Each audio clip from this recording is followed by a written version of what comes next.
Immortal, 1,000 faces. We've managed to gather quite a bit of intel on the Grand Architect. This lettering. Do you recall the lead researcher on the Etheric Sea Initiative?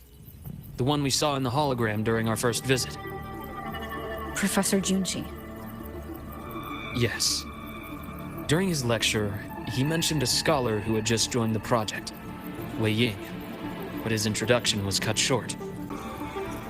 I've found that scholar's record in the system, and her name.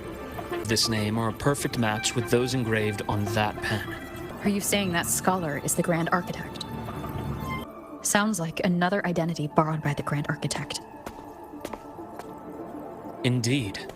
It seems we've just traced this 1,000-faced individual back to an even earlier point in Solaris' history. These records also show Wei Ying took great interest in the CSC and Etheric Sea Initiative during that period.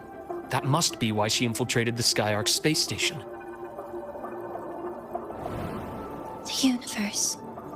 What secrets is it hiding behind all those infinite stars? I really want to know. It just occurred to me that this wasn't a coincidence.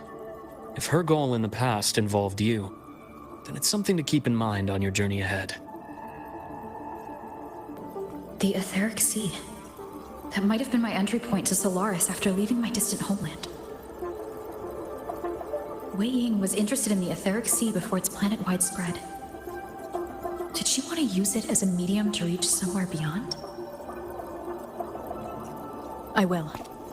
Given her nature, it's only a matter of time before we meet again. The more she appears, the more she gives away.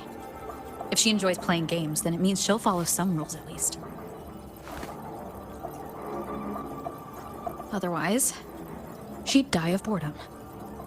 The Fraxidus has more than one base in Solaris, and I'm far from the only one with a grudge or an interest in their activities.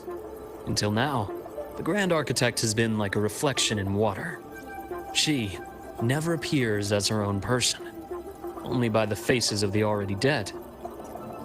But now, her fascination with what lies beyond all those infinite stars is a thread we can pull. We can start identifying which schemes bear her signature. And the Court of Savante, since our Grand Architect has taken interest in them before, a trip to Mengzhou may be worth a visit. The Court of Savante was active in Mengzhou? Just a rumor. They say a city was built there under their direction. There may be clues there. As for the new Federation, you'll likely end up there eventually if you plan to counter the Fraxidus' operations in the future. But not now. Things are too complicated over there, and they handle resonators differently. Even with the Black Shore's backing, going in unprepared would be serious risk. I'll be cautious. Before Navora, did you find any other traces of this Grand Architect in the Hyroi? Yes. There is this one thing, but it's only speculation. About how Aemeath disappeared.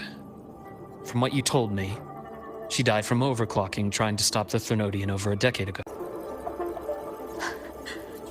You mean... I believe it was the Grand Architect who damaged the seal, and that led to Aemeath's death.